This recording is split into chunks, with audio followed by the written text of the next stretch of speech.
What's up, everyone? This is Angelo coming at you with episode 213 of Spinning Thoughts. We have premiere episodes every Thursday at midnight Eastern on Adobe Radio. The video podcast drops at noon Eastern the same day, and then the audio hits all platforms on Mondays. We're on all social media at Spin Thoughts. Our website is thespinningthoughts.com. And if you're watching this video on YouTube, give it a like. Make sure you're subscribed. It's an excellent way to show your support. We've got special guest future teens here in episode 213. Daniel, Maya, and Amy join us. Colby couldn't make it, but that's okay. We still talk about Colby a little bit here. We're obviously going to talk about their new EP, Deliberately Alive. It drops March the 12th via Take This to Heart Records, and there's merch, vinyl that looks so good. We talk about some of the singles that have been released and a bunch of stuff. We're going to jump right into it right now. This is my conversation with future teens. All right, so I'm so excited for my guests here today. I've got Amy, Daniel, and Maya from Future Teens. Friends, how's it going today? Super. It's a nice one. A nice one. That's like usually the hardest question I feel like at the beginning of every interview is like the most open-ended, like, you know, how do you even answer this question, especially with three people? Like, yeah, awesome, you know. I think and how is anyone in this economy? Right. Agreed. Dan, what were you going to say? I was going to say, if we were on tour, we'd probably be like tired and happy. So now we're rested and sad. I don't know. No, not sad.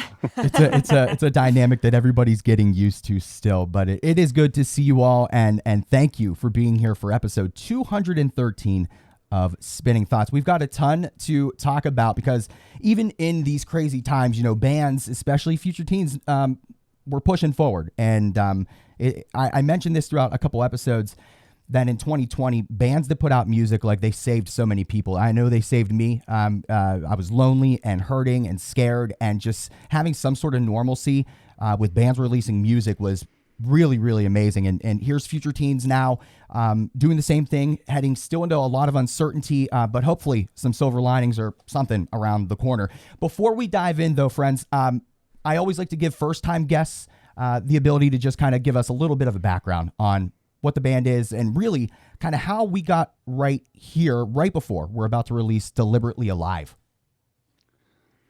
Who wants to give the quick spiel? Who did it last time? Who has it memorized? I think you started and I finished last time. So you want to flip the script? Sure, go for it. All right. This is always fun because the beginning of the band, Maya and I weren't in it. So Daniel started Future Teens as just a recording project with our friend Gabe Goodman, who is an incredible musician and songwriter. And it was just like a cool, fun thing where the bit was Future Teens is a band that started in high school, and they're reuniting as older people, but still playing songs about high school. And it was never something that anyone took seriously. I think like the only show they played was like this thrown together, we're at a barbecue, let's like play in the backyard and we'll teach Alex how to play bass 20 minutes before, and it's going to be bad, but we'll have a nice time. And they put out an EP on exclusively on floppy disk because they couldn't, because Pure Volume was gone at that point. So then the next obvious answer was a floppy disk. And eventually they wanted to play shows, and Gabe was moving away and moving forward. So Daniel auditioned exactly one drummer, who's our friend Dylan, who's also an incredible musician and a wonderful tattoo artist now. And we also had Nick Cortese from the band Marinera at the time playing guitar. And Daniel and I met on this really cool app that is specifically for meeting new bandmates called Tinder, where Daniel was like, oh, it looks like you play guitar. I know this isn't really what this is for, even though it is explicitly an application for meeting fellow musicians to emote with. And he asked, like, hey, would you want to maybe check out this band and perhaps be in it? And we traded music and really liked each other's songwriting and tone and playing. And I was like, yeah, let's play. Except I'm, working on cruise ships right now, and so we'll have to meet in like 3 months. And things just kind of fell into place for us from there. We made an EP that has now disappeared from the internet. That had a couple songs that wound up on Hard Feelings on that. And Daniel cold emailed Take This to Heart. And it is the only successful cold email known to man.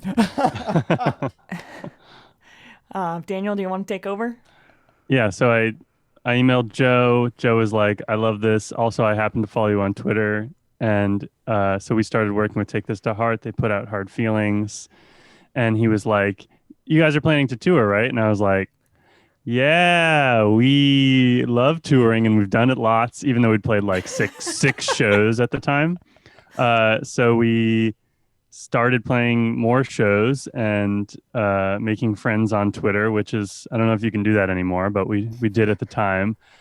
And we booked our first tour, which is right around the time when Maya joined the band, and I switched to guitar. I was playing bass at the time. And eventually Dylan decided to pursue higher education in music and tattooing. And so Colby joined the band as a drummer. And we just kept playing shows and people kept showing up to them. And that's up to now, I suppose. And look, I appreciate that background. I know, obviously, a band like Future Teens, you've been asked that question a million times. We get the cliche out of the way early, and then we dive into some more authentic. So look, here's something actually that I loved as I was doing my in-depth research on Future Teens. So I'm on Take This to Heart's website, and they have this little blurb, just kind of breaking down a little bit about what this release is. The last sentence in the first paragraph really got me. Deliberately Alive, their blustery follow-up EP, is Future Teens at their most explosive and earnest, showing a band between journal volumes. And I personally write in journals. It's so cathartic when I finish one and start a new one. And so that just line hit me really hard. But it just feels like it paints a picture. From a broad perspective, what is Deliberately Alive about or going for? Well, I just should first say shout out to James Kasser for writing that, our new bio. They did a really great job. Excellent. They're excellent. Amy, you wanna describe the EP title? Sure. Since you wrote the lyric. Sure. So I would not call Deliberately Alive a pandemic record by any means. We had seeds for all these songs ahead of the pandemic, and it's certainly colored by our experience in the last year, in a big way. But like half the record's about touring, which is fun and cool to be thinking about right now in the lens of like, whoa, what was that, and how do you be a band when you can't do the thing you love to do as a band? And Deliberately Alive sits in line with like the self-reflection that's come this year. I think instead of it's telling fewer outward narratives and more of our internal monologue. I refer to the songs I sing at least as mental health bangers. Deliberately Alive is a phrase that comes out of the feeling of choosing to continue living, despite that being the harder choice to make some days. It's about choosing to be here when you don't want to be here, whether that's no matter what reason you're able to find for it. Which these songs for me come from a place of like, my reason to live is other people. And I think the record revolves a lot around our relationships and ways that we have been looking inward toward, here's what I need to do for myself. Something Colby says a lot that has really resonated with all of us is our trauma is not our fault, but it is our responsibility. And I think that these songs are us really holding that close and looking at ourselves and our own behavior really with like a fine-tooth comb. Wow. That's powerful. I mean, just even the title, Deliberately Alive. I mean, it is powerful, intentional. Oh, wow. That's a lot to take in. I appreciate you sharing that. And look, it's 5 tracks. They're all gonna house power and intention, I'm sure, as the first 2 singles really did. Guest Room and Play Cool. So those 2 are out. The EP releases March the 12th. So at this point, I'm assuming unless you're gonna drop a single during the week of, right? No, this is it. I don't think so. So not that I know of. so this is the taste that we get going in, but I'm always really curious about if there is any psychology behind why was Guest Room the first taste off of this EP. I think sometimes it's a challenge for bands to make that decision. Sometimes maybe they just don't even care. I don't know where Future Teens falls on this, but I think that the psychology, if there is any behind it, can be kind of intriguing. I think it was twofold. One, we when we finished, well, the other 2 songs that are not a song by Cher, one is a bit longer, and one is like very much an opening track. It felt from the very beginning, so we kind of always knew Play Cool and Guest Room would be the 2 singles, and when we decided to call the EP Deliberately Alive, since that lyric was in Guest Room, it felt like, well, this is a good way to introduce what that means to us versus like it's still like somewhat open for people to interpret and take meaning from, but we just thought it would be nice to have that lyric included in the first single. I think sonically it's also a really good introduction to what folks will be getting into with the other 4 songs. It's like it bridges the gap pretty well between what came before and what's coming up with the rest of the EP. Now, Amy, I know you mentioned that this is not like a pandemic album, right? You had seeds. I actually really like how you explained that, seeds of these songs before. How did you go about recording this? I'm assuming it was during, this crazy time. Bands have been very inventive. Not that, like, obviously before the pandemic, bands were always inventive. People weren't always in the same room recording guest features and stuff like that, right? So I'm just curious at the dynamic. How were these 5 songs recorded? Anything notable in that experience? We are incredibly fortunate to have a great audio engineer in the band, in Daniel. So we had a lot of flexibility as far as the actual recording went, but the rest, recording looked similar to how it usually looks in terms of, they record drums somewhere, Daniel and Colby, and then Maya goes to Daniel's house and works through the bass, and then I go to Daniel's house and work through my guitars. Meanwhile, Daniel is doing all of his stuff when he has the time. The biggest difference is that instead of doing that on the couch in Daniel's bedroom, we rigged up cables out to Daniel's garage so that we could record socially distantly.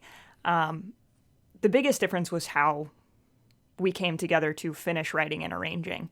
And I think I really like how Maya describes it, and I think that she does it more eloquently. Maya, would you like to describe it because you're better at it than I am? Sure, thanks, Amy. Yeah, I think we did our best to translate our normal process, which, I mean, usually we're like playing together every week, and Amy and Dan usually they have like the seeds of the songs, like Amy was talking about, and then they bring those to me and Colby in band practice, and we kind of arrange it all together and just play it over and over, trying to get our parts out. And we couldn't do that because of COVID.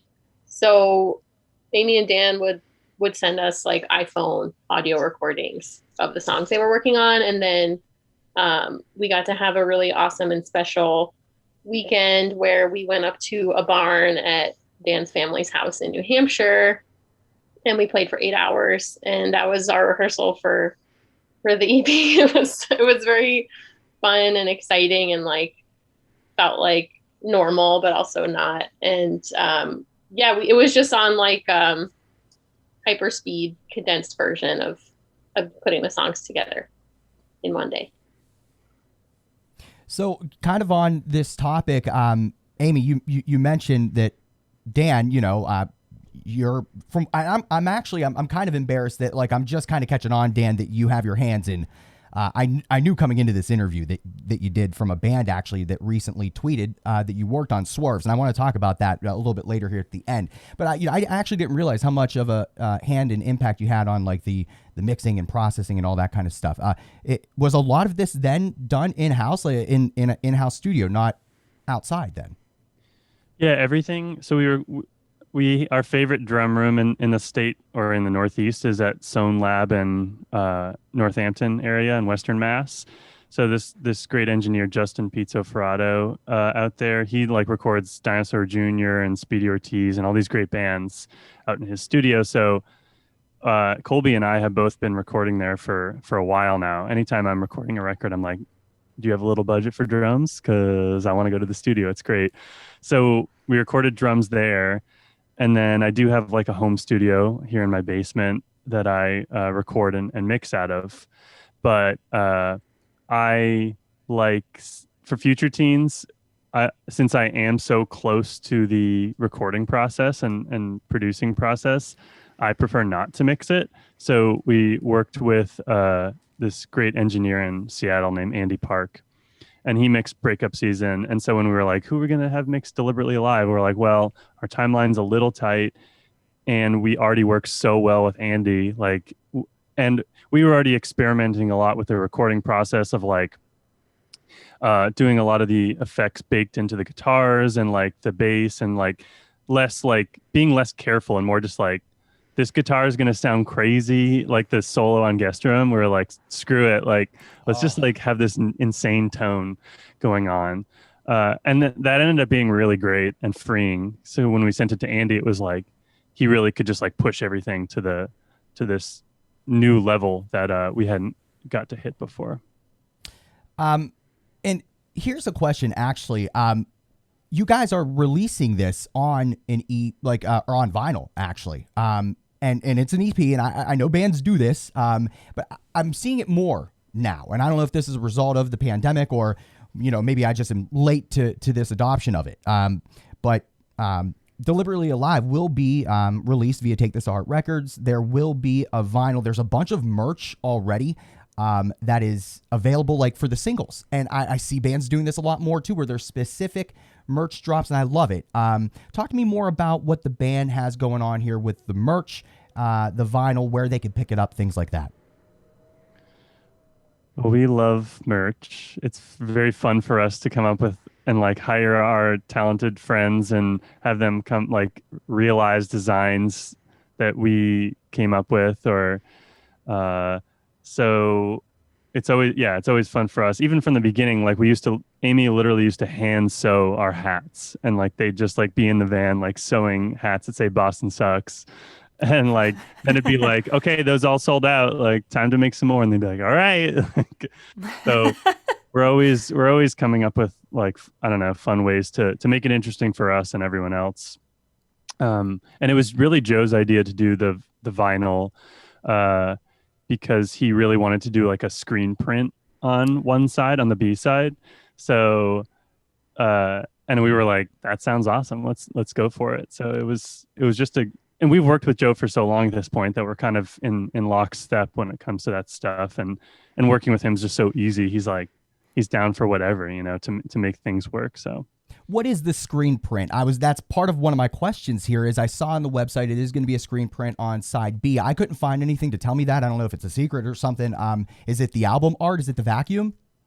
It's no, I was inspired by the what the heck is Drew, this great artist Drew Tetz, I think is his last name, but he does so for Hard Feelings, he created one where when the record's spinning, it creates like a animation. I don't know if you've seen. I have. It's amazing.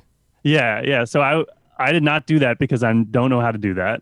But I did I just did like Deliberately Alive, like spinning around a bunch into the vinyl, which I honestly, it was like, Joe's like, we need the art today. And I was like, we were all like, I don't know what we're going to do. Cause I mean, Amy and I both have like some Photoshop skills, but certainly not to like the professional level, I would say. I don't know if if you agree with me. Not good ones. I think I consider my abilities in Photoshop to be like shit post level only. Shit post is not completely true. Highbrow shit posts. Exactly. Well, and actually on the topic of the graphics, I'm intrigued by the visual approach here because it's so simplistic. There's such a broad appeal with the items that you're using with the different singles. So we've got the vacuum for the album art. We've got the cup of tea in that awesome mug. I'm assuming it's a cup of tea. And then the play cool blocks and stuff. Just so minimal, but still very powerful retro, right? What's the story behind this aesthetic approach? Well, you want to just go into the vacuum, maybe? Sure. So we were looking for things that that backed up that feeling of making the harder choice to stay, and the very like small, monotonous, tiny things that we have to do eventually at some point that help us feel a little bit human. So in the first verse of Guest Room, I mentioned like, fuck, it's my turn to vacuum. And that's like one of those tiny things that I've got this commitment to my roommates and I don't want to do this and I'm so tired, but I guess it'll make me feel like I'm not a complete waste of space to do it. So we wanted to look for things that are like those very, very tiny slices of living, like getting up and pouring some tea into your favorite mug, or you know, playing with your favorite blocks. Yeah, or I don't know. Those are like those blocks actually are up in Daniel's house. Yeah. Our friends Man Dancing once described Daniel's house as like looking at a look into a Wes Anderson movie. Oh.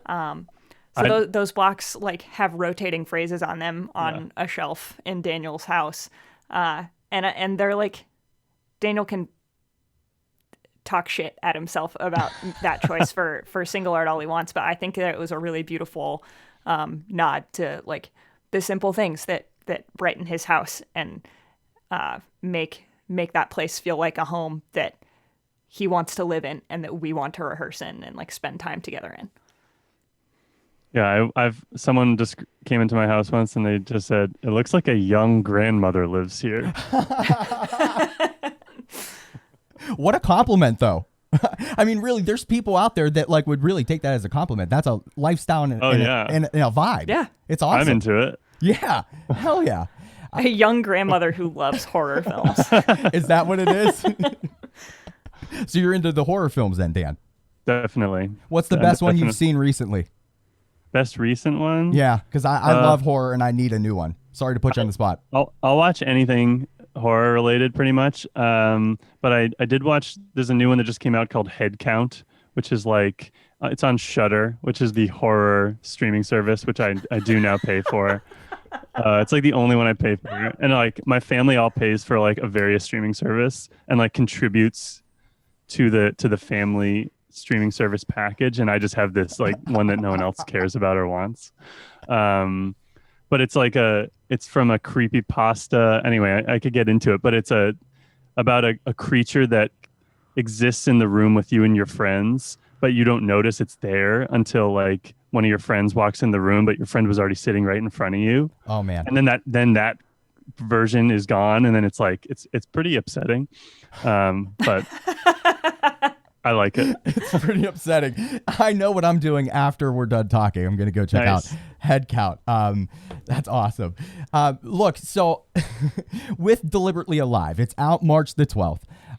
Take this to heart records. It's really exciting. The merch, vinyl, there's all kinds of stuff going on here. By the time people are watching this, listening to this, it's out there. So go search and check it out. What are the plans, though, for Future Teens to support this release? You know, we've talked about Everyone knows about the pandemic and the struggle that it's creating for bands, but bands, again, they're being creative, even against all odds. Just even last night, I watched this really fun live stream from a band called Kill Lincoln, a ska band, on Bad Time Records. And they did like this virtual US tour where they were live on, whatever, and green screen with a bus and driving around. And then they played videos from live shows from from different cities and states. And they had different bands that opened for them and showed their sets. It was really cool, right? So there's all these creative ideas. It was free, so anybody you could watch it now if you want on YouTube. Anyways, what is Future Teens planning on doing to support Deliberately Alive? Are we looking at music videos, more of those, additional merch drops, live streams? What can we expect? It's a great question. We're honestly kind of flying by the seat of our pants.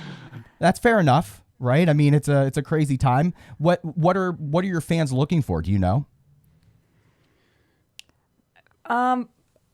I mean, folks seem to have really been happy about and have really engaged with the opportunities we've had to just kind of hang out and like maybe play a little music, but mostly just shoot the shit. And like Daniel and I have done this like wheel of covers where we spin a virtual wheel and play a cover someone picked, or we did like a goofy Q&A after guest room where I just like sat in my teeny tiny guest room and answered questions about what to name people's plants. I don't know. We're all so new to doing this and desperately wanting shows to come back, and like, who's to say? We just want to do things that I think the most successful things that this band ever does are the things that the four of us are excited about and that sound fun to us. We have been told a lot of times that we look like we're having a lot of fun on stage, which is, Daniel likes to say, is used to be the thing that your aunt says when she can't find anything nice to say about your set, but now is a really big compliment.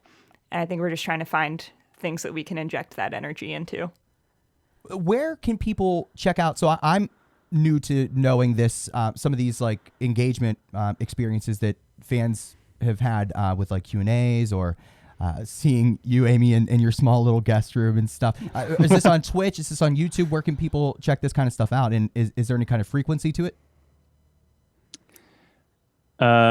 Honestly, a lot of the time we come up with the idea like minutes or hours before it launches, quote unquote. So, and I think that's part of, we definitely used to plan things a lot more in advance when we were on tour and stuff, because that was just the nature of touring. You have to make time for things. But since there is so much free time, like we just started a pretend challenge, #challenge, where we had people show their favorite mugs. And like, I think I texted Amy, I'm like, you just send me a picture of you with that mug. I have a really bad idea. So we're just kind of messing. But it was fun. It worked. Oh yeah, it was super fun. It was cool to see everyone with their mugs and the stories behind their mugs. It was actually very special. So just doing more things like that. And my friend said to me at the beginning of the pandemic, he was like, listen, like there's no rules anymore. You can do whatever you want. Like just have fun with it. And I took that to heart, honestly, because it does feel like it is a new landscape, but it's kind of more wide open in some ways. Yeah, absolutely. And kind of on the topic of all this, touring and playing shows again. And I know a lot of it's really a personal kind of thing. And so if we don't want to go there, we don't have to go there. But bands are starting to really look into playing again. There's tours and fests that are being announced. There's that one, what is it, Furnace Fest or something in Alabama that I saw that's all over Twitter, with Under Oath, that's headlining. I mean, these bands that got back together, they have been disbanded for over 20 years. Some of them are coming back just to play this. It's a real fest in September. And I don't know how I feel about that. And it's been a conversation like in our Spinning Thoughts group chat with the many, many contributors that we have. And there's a lot of people on different sides of the fence. A band that obviously tours, Future Teens, right? Like you thrived on shows. where are you all at with that kind of stuff? Maya, you want to take this one? I feel like you've talked about this a lot. We've talked about this. I mean, I am dying to play a show and have been the whole pandemic and like cry in my car when I listen to rock music, but we're not going to do that unless it's safe for everyone. And I don't know the answer to when it's safe. I mean, I'm personally like, I'm still waiting to get my vaccine before I like eat in a restaurant. So I think until we have more information about like when everyone's vaccinated, when it's safe to gather with people, when it's safe for us, like we're hopefully going to start playing together in the next couple months. And I think we're just kind of waiting till we have more information and things start opening up. I think venues are opening up in Boston, in Massachusetts soon at 50%. Like 12% capacity. Yeah. But like not in a way that is like, you know, survivable, but they are making moves. Which I don't know how I feel about that either. I think it's go ahead, Daniel. Oh, I was just gonna say, yeah, it's what we're not trying to. We're as excited as we are. Like we haven't even seen each other this whole pandemic really. Like we haven't even been in the same room. So we're just taking it step by step. And the big next thing for us that we've always wanted to do, and especially now, is actually record our next record in the same room with each other, like rather than do it the way we have been doing, like just to like put mics on every instrument and then play the songs, which is a strangely foreign concept to us somehow. Even though that's how bands traditionally have recorded records, it's just now that we have like, we can put a little more money towards it and have a real studio space. And so that's the next step for us. And we're kind of just trying to focus on the things we can control at this point. And then if someone invites us to play a show this summer and it looks like people are vaccinated and it's outdoors and they're taking precautions, like, hell yeah, we'll be there. But until then, we're just trying to focus on what we can control. One more thing I'll add. Go ahead. One more thing I'll add to that is that as much as we love playing shows before, I think it seems like everyone's feeling similarly that we're going to appreciate it even more after when we can start playing again. It's going to be... We're all going to be so anxious that we play every song extremely fast. Yeah, everyone's going to have like a punk kind of like set at their first set back. Boom, boom, boom, boom, boom, boom, boom. But, you know, as crazy as all this time has been, it is really intense in a good way to think about this shit coming back. When it's right, and that's where I'm at on this, is when it's right and when it's safe for everybody, because there's communities out there that are larger risk, you know, that their community is at shows, right? And so, but we have to be, I think we have to be safe and precautious, but oh man, is it going to be wild when it comes back? I just can't even wait. And I think that like we're going to see a bunch of new like bills and lineups and different bands from different genres really embracing one another. And I think it's also going to be a little bit of a rat race at first because venues had closed and you know, the market's going to be a little tough to get in there. It's going to be, I guess all I'm trying to say is it's good to have this conversation to just start to see where bands are at with this and to just put it out there because at some point we have to hopefully get back to live shows. So here's hoping for that. Daniel, I do want to specifically talk to you briefly again about, we talked a little bit earlier about you having some of this, your hands in the mixing and maybe not so much with Future Teens. At some point you sent it off because you're so close to the music. But I think it's awesome that you're out there also helping other bands. This band Swerves, to be honest with you, I mean, I only kind of came across them because I came across you guys. So that's kind of the power in bands lending a hand in the community. I'm curious, is this something that you're doing a lot? Can people contact you right now to get your hands on their music? How do people go about that with you? What's your approach and your expertise in this area that would encourage people to want to work with you? Well, yeah, that is, before the pandemic started, I actually had a thought, like we were on tour for like 7 months out of the year. And I was like, man, I would love to get more time to record. and now I've had too much time to record. Stop saying things out loud then. But I know, but it's been, I definitely have taken this year to like hone a lot of skills that I had wanted to work on, but hadn't really had the time to do. So mixing is a big one of those. Like I love, like we just met Swerves. I think they came to one of our shows in DC, and then kind of connected with them. And then I was talking to Dan from the band, and he was like, "Oh, we're working on some new stuff." And I was like, "Well, if you ever need someone to mix, like I'm always down, even to just do a test mix. See if you're into the vibe, and if you are, we go from there." So that's kind of what I'm lucky enough at this point to I've only worked with artists where I really like their songs and something I want to listen to over and over. And so that's been awesome. And if I can keep doing that, then that's the dream. But yeah, I think you can just reach out to me. I don't know how, on the internet, on any of my platforms or bands. But yeah, that's I think that's about it. I love mixing. I mean, I'm not doing in-person recording so much right now. I mean, maybe a little bit, but definitely looking to do more as the year goes on. And then to expand with Maya and Amy, who's got the dog? 'Cause I love dogs. I'm cool with that. There's a dog in my house. I'm sorry. Don't be sorry. I'll see if I can get her up here to say hi. Yes, that would be awesome, actually, because I have two dogs. That's Rosie. Yoko and Lennon are my two dogs. I'm a big Beatles fan. Aw. Yeah.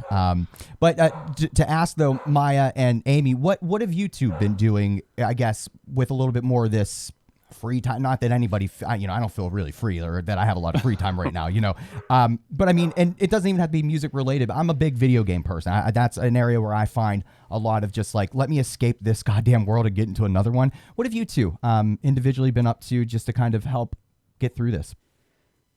Go for it, Maya. I guess similarly to Dan, I've gotten to spend time with other passions and other skills that, as much as I love touring, there isn't time for them on tour. So I spent most of 2020 working full time on a really awesome farm outside Boston called Brookwood Community Farm. And that was very good for my mental and physical health during the pandemic. Wow.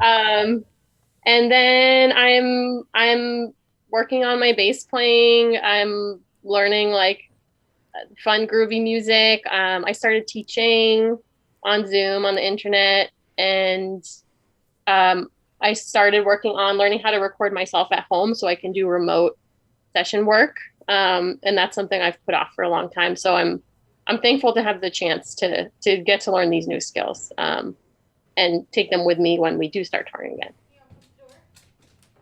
Amy, how about you? We have a visitor. We have a visitor. Here we One go. of the things. Come here, Rosie. This is the real special guest. If you would like to try. Come here. Come here, buddy. I know, kid. Hi. Yes. Amy makes out with this dog on the regular. Rosie loves to kiss. Rosie. Oh, hi, Rosie. She's so good. She's a little piglet. Piglet. This I is know. like Look what how happens cute. before. Also. Hey, you could probably do some really awesome ASMR or whatever with that dog. Like I was getting some of that through the mic, with the that could be another engagement piece for future teens. Very cute. Very cute. Yeah, Rosie's awesome. I love living with her. Other than kissing Rosie. Yeah. It's like every morning I come downstairs, make a coffee, grab a book, and go, Rosie, morning routine. And she jumps into my lap on the couch, and we swaddle her up. It's really nice. Beautiful. And so, I mean, Amy, have you been diving into anything else, though? Anything music related or just anything beyond, being an amazing, pet supporter? Yeah. I've been unemployed for the majority of the pandemic. I was a bartender prior at a brewery, so obviously couldn't really do that anymore. So I spent all spring, summer, just riding my bike constantly, which was like simultaneously very healthy and very unhealthy. because I broke that barrier of like, yeah, I'm doing a good job riding my bike to like I'm riding 250 miles a week and Whoa. I feel bad. Was it really getting up that high for real? Yeah. Wow. I just like my mental health has been a hot mess. I think a really significant part of the pandemic for me has been taking responsibility of my mental health, and like I quit drinking over the summer, and that like cycling became my sobriety vice, which like we've worked on, we've reeled it in, we have other vices now. Like, But yeah, I've been writing a lot, both for Future Teens and for the one day I will get my shit together and record this solo project, and doing a lot of remote session work, just playing guitar and things like that for other bands. And I just got my job back. So, Hey, congratulations on not that. bartending, but I'm like selling beer and canning beer and bottling beer. Awesome. I'm glad to hear that. And honestly, I mean, I appreciate you being so candid and just authentic, like with, how things were going over the summer. I think a lot of people can relate to that. I personally can, it's been a struggle for a lot of people. And really just to kind of start to sum some of this up a little bit, I mean, I feel like that's what Future Teens, just from an outside perspective, obviously, that's how I perceive the band, is just really relatable. Sometimes in a way that I feel is tangible, but in other ways it feels so distant. I don't. It's almost like you're a friend inside my head, and you know me better than I know myself. Sometimes it's kind of freaky. But honestly, from talking to a lot of people in music and a lot of my writers here, actually, I mean, that's how I got turned on to all of you, is from the people on my team. I have two in particular that just absolutely adore Future Teens. I think we've probably even reviewed your albums in the past, but even in talking to you all right now, like you're just still that authentic, and really funny. Also, not that I didn't think you were going to be funny, but like you're very funny, more than I expected. I don't know, what I expected. One random question though, that actually Maya, you made me think of it as you were talking about like bass work and stuff. One thing I've noticed about all of you, I'm not much of a drummer, so Colby, who's not here, I'm not privy with like drums, but I play guitars and stuff. You all have beautiful instruments. Beautiful. They're beautiful. The one I'm thinking of, or I guess, what was it? Frequent Crier is the one in the room. Yeah. Those instruments, I think I saw like a Rickenbacker. What do you guys play? I love your instruments. They're just gorgeous. I just want to Colby go ahead, Maya. We're both gonna talk about Colby, because Colby, Yeah. amazing drummer who we all love so much, loves drums, and he loves snare drums, and he could talk about them all day. So since he's not here, I need to give a plug for Colby's love and knowledge of snare drums. I think he's playing the Kep in that one. Did he have the Kep at that point? Yeah, he was borrowing it for that tour. Yeah. He was borrowing a Keplinger, and he has that beautiful Ludwig kit. And he'll just show up at practice and be like, I got this cymbal. That's not how Colby talks, like his real voice, but he does. It is a use voice he does. Yeah, it's one of his characters. It's a bit, yeah. Colby's one of the funniest people I've ever met. Just a plug for Colby. Well, I'm laughing my ass off with the three of you, and you're saying the funniest one in the band isn't even here? Yeah, he's like he could easily have, in another life, he is a voice actor, like a cartoon voice actor. He can make his voice sound like whatever he wants. It's actually kind of amazing. When his fiance calls him during tour, we ask him to put her on speaker to do like this one specific bit that we all love so much, because they both sleep talk sometimes. Do they? And it's we just ask them like, will you do the Grinch? Do the voice. Do it. Say it. Do it, please. Do it. Where's the sea voice? Where's the mayor? So I guess I got the wrong person from the band on the show here today. I'm going to have to do episode 214 with Colby. And get There you go. Yeah. I'm just messing. Yeah, and you can have all of Colby's voices. You can ask questions from Buzz Top, from the Grinch. It's amazing. I guess the talent's just seeping here with Future Teens. But am I right though with this? Who's got Maya? You have a Rickenbacker, right? With the bass. Am I wrong on that? My bass is a Fender Aerodyne. Oh my god! Which is made in Japan. It's from like 2008, and they don't make it in that color anymore. So I feel like really cool having it. It looks really cool. But, Am I off? but Does it's- no one have a Rickenbacker? I thought I saw one. No? no, some I have a silver tone. Maybe I confused it with that. They're really I think sometimes people gorgeous. think the Aerodyne's a Rickenbacker because it has like a certain trim around the side. Yeah. Mm. Yeah. It That's seemed like it had like the wider head as well too, but whatever. From a distance, they're gorgeous though. Are those like your consistent instruments, when you're writing or when you're playing live, or do you have different ones for different purposes? We pretty much always play those. And then we have like a spare guitar if we need it. For when the guitar string breaks, right? Yeah. Yeah. Always. It's really cool though to get a little bit of insight on what bands are using and playing, and again, you could check out these instruments and guitars and Colby's drum kit in the I can never say it, frequent crier. Oh my gosh, I said it like 10 times coming into this. Frequent crier. There we go. Anyways, friends, we are at the back end here of this episode, and I want to thank you for giving me your time. I know it is busy, crazy. It's the world we're living in right now. Before we go, is there anything else that you all would like to mention, add, say, or just plug to the listeners here of Adobe Radio and Spinning Thoughts? I just want to shout out Joe from Take This to Heart and Take This to Heart in general. They've just he took a huge chance on us, working with us as a band who had never toured before and had never really released much music, and getting on that label and then seeing all the bands he's signed since and supported has just been so cool. And being part of that label is very special. And so this EP is like extra special for us because it is out on Take This to Heart. And even though it's technically like legally our last release with Take This to Heart, I guarantee it's not our last one, period, as a band. So definitely follow Take This to Heart and it's just consistently putting out great records every year. We talked a little bit about merch earlier, but failed to mention that Lauren Denizio, who plays in Warriors and is an amazing artist, they designed one of the t-shirts that is up for pre-order with Deliberately Alive, and it's a really beautiful drawing of our little pre-show ritual, and Lauren's incredible. Maya, any final words? No.